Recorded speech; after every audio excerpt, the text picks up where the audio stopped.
Thank you to Squarespace for sponsoring today's video. Had I adopted this mindset, I can guarantee I would have made at least $100,000, possibly even more. I've been living too fast, yeah, it's too bad. I'm done wearing my heart on my sleeve, it's been damaging me. I try to manage the pain, but that shit been managing me. Swear every time they just seem to let me down. I throw in the towel, it's cool, I play the villain now. So from 2016 to 2020, I was obsessed with making YouTube videos, kind of like this one, where the idea was to combine photography and vlogs. I called it photo vlogs. Really original. You see, before YouTube, I was going out and making photos for free by myself and with my friends. So I figured, why not document it and make videos about it? And the videos worked really well. I gained a lot of subscribers, got some views, grew an audience. But here's the problem. As a business person, I had no idea what I was doing, and I left a lot of money on the table.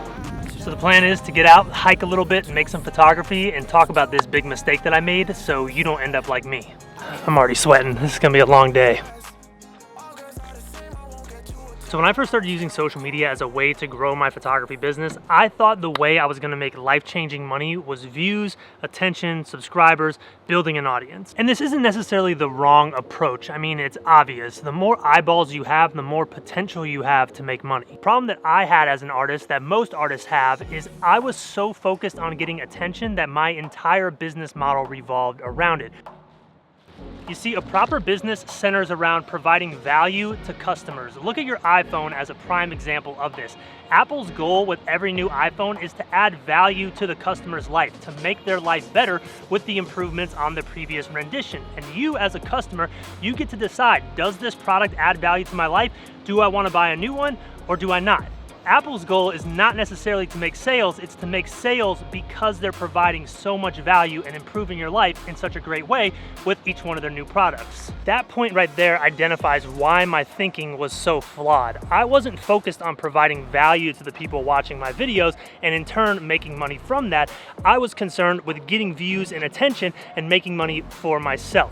So essentially all I was doing was spinning my wheels trying to bring money in without giving y'all anything. No business can survive like that. And I don't blame myself for this line of thinking. I think it's how social media is designed on purpose, both for consumers and creators. Social media is designed as essentially a hamster wheel for creators to constantly feel the need to contribute content so they can reap the benefits, being money from the attention that they're generating. And by adding content to the platform and continuing to generate attention, the platform keeps people on the platform and they make more money as well. So platforms need creators. They need you to feel this pressure to constantly create things. And in return, they create a sense of value in the clout, attention, likes, subscribers that you get. But at the end of the day, none of those things pay your bills. And this is the big reason why you're constantly hearing creators talk about getting burnt out. What causes this burnout is this hamster wheel. Artists start getting a little bit of money, but a lot of validation from likes, subscribers, and attention. But it's never a good balance. The money is always less than the attention. So creators think to get more money, I need to do double the work, and in turn, work themselves to death. It's this idea of, oh, I'm making $400 a week. If I double everything I'm doing, I can make $800 a week. I was in that mindset before, and it didn't get me anywhere good. All I really got was a minor alcohol problem and a failed marriage, which is a story for another day.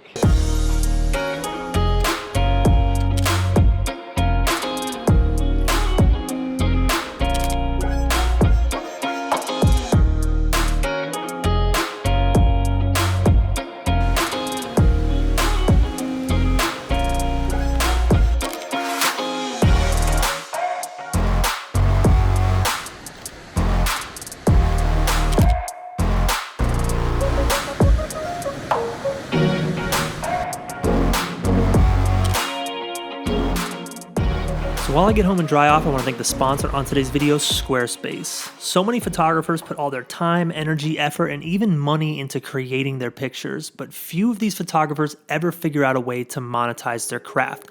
That is where Squarespace comes into play. No one makes it easier than Squarespace to build a website centered around your photography. If you don't believe me, check out the multiple videos I have listed in the description on this one, where I break down how to build a variety of different Squarespace sites.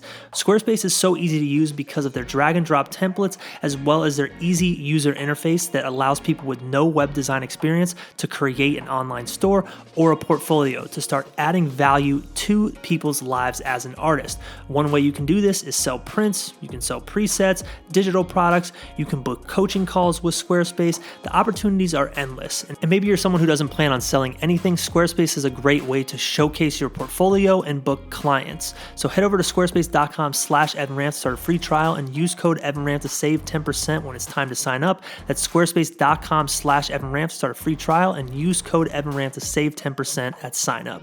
So here's the thing, once I changed my perspective on why I was doing what I was doing as an artist, why I was creating media on the internet, not for myself, but for other people, my business started to make sense. So what I started focusing on was, if someone found my YouTube channel or found my photography, what could I do to give them more of what they're finding me for? The first way that I provided value to people who are finding me online was adding the coaching tier to my Patreon and my website. This was an experiment that I did. It's now only on my website as a way to connect one-on-one with people who might have questions about what I was doing. If they found my YouTube channel, they found my photography, they wanted to know specifically how I did something, they could talk to me personally and get that information. And this was equally beneficial to me because it gave me insight to the problems and the issues people were having as artists, and it helped me make better YouTube videos and better content to further serve y'all, the audience.